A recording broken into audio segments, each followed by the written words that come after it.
look at a pyramid, we've been manipulated to believe the power in a pyramid is at the top. It ain't. The top of the pyramid is there because the rest of the pyramid's holding it up. We're holding this whole thing. We, the powerless people, are holding the powerful people up there, and they know that. They're terrified of us realizing that. Do you remember that movie, animated movie, A Bug's Life? A Bug's Life with the grasshoppers? And what happened was, there was these ants, and Ant Island as they called it, and these grasshoppers used to come every year and take all the food, and the ants had to spend a whole year gathering the food together for the grasshoppers because they were terrified of the grasshoppers. And there weren't many of these grasshoppers, and one day they're in their winter quarters in a tree, these grasshoppers, and they've got all the food they need, and someone suggested among the rank and file grasshoppers that they didn't need to go to Ant Island this year because they had all the food they needed. And then out came the leader of the grasshoppers to tell them the facts of life, and the few are going to control the many. It's a wonderful speech. If you ever can see that movie, A Bug's Life, I do recommend it. And he said, basically,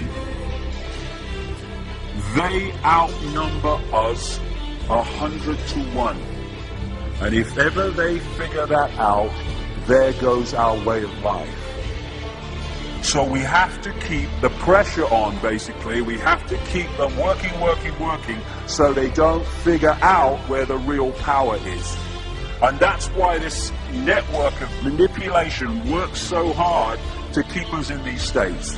Like I said earlier, what are people leaving foreclosed homes for?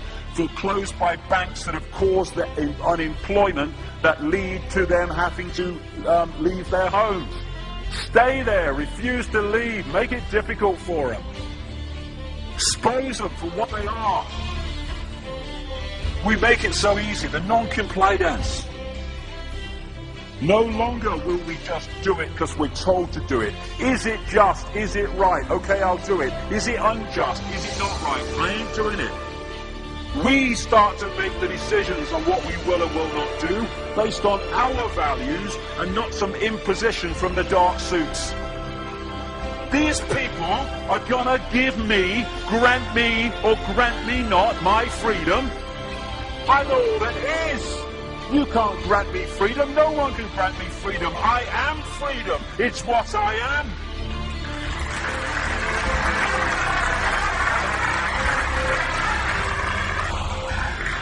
The big question, what would consciousness do? What would consciousness do in this situation? And when we ask that question, it really just changed the way we see the world. Not what would I do, mine, frightened. What would consciousness do?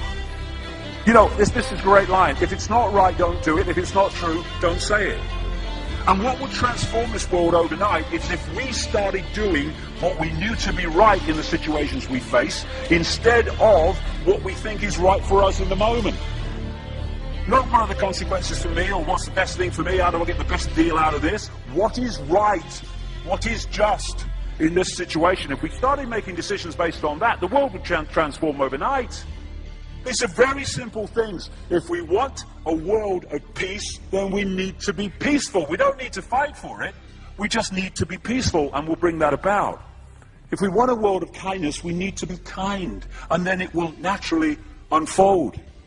We don't fight for kindness.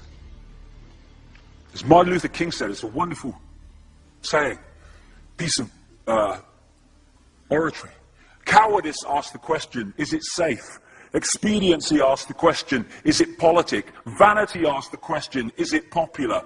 But consciousness asks the question, is it right? And there comes a time when one must take a position that is neither safe, nor politic, nor popular, but one must take it because it is right. And when enough of us do that, what is right will manifest by definition. And we're in this position now where this vibrational change, this energetic change is taking place, where we can start cracking these eggshells, where we can start becoming the full magnitude of who we are, where we can be consciousness in the now, using mind to experience this reality instead of being governed by it, turning the key to let consciousness in. We're being offered this opportunity now. No longer can we say we didn't realize who we are, we didn't know we could do that. And that's what we're being offered the chance to do now, to turn the master key called becoming conscious that will bring an end to this. It's being given to us, we just need to take it. And to take it, we need to say enough. Enough of being enslaved by these people, enough of being enslaved by our manipulated ignorance, enough of being enslaved by the fear of being who we are.